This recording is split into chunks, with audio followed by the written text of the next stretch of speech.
कभी कभी सोते हो, रात को जब सोते हो हमेशा बाईं करवट लेटना है। कौन सी करवट लेटना है? लेफ्ट साइड लेटना है जब भी लेटना है। और जब सुबह उठना है तब दाईं करवट उठना है। सोना लेफ्ट साइड है, उठना क्लियर।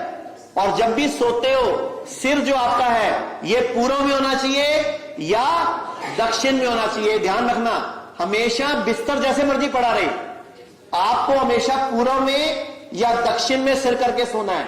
और जब लेटना है तो बाईं करवट लेटना है, और जब उठना है तो राइट करवट उठना है। ये याद रखना। ये सारी बीमारी की जड़ मोबाइल है, जो सोने से 1.5 घंटा पहले छूट जाना चाहिए। क्योंकि जो ब्लू लाइट है ना, ये जो ब्लू लाइट है, ये कम से कम जब इसको बंद करते हो, हमारे जो ब्रेन में हाइपोथैलेमस ग्लैंड है, इस पर इसका असर कम से कम 40 से 60 मिनट बाद तक रहता है।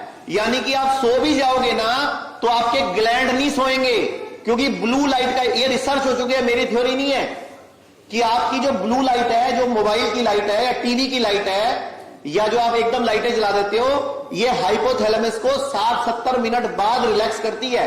तो इसीलिए जब भी सोना है 1-1.5 घंटा पहले फोन निकाल के अपने कमरे से बाहर रखा करो। 12 फुट कम से कम फोन दूर रखा करो, क्योंकि जो इलेक्ट्रोमैग्नेटिक रेज हैं वो आपके दिमाग में खराब करेंगी। कल को ब्रेन ट्यूमर, कोई सिस्ट, कोई आंखों की रोशनी, इन सब में गड़बड़ होगा। या बुढ़ापे में सिजोफ्रेनिया, मेनिया, डिप्रेशन, नींद ना आना, कई बीमारियां लेके घूमोगे। तो रात को फोन कम से कम 12 फीट दूर होना चाहिए, मतलब कमरे से बाहर रखो।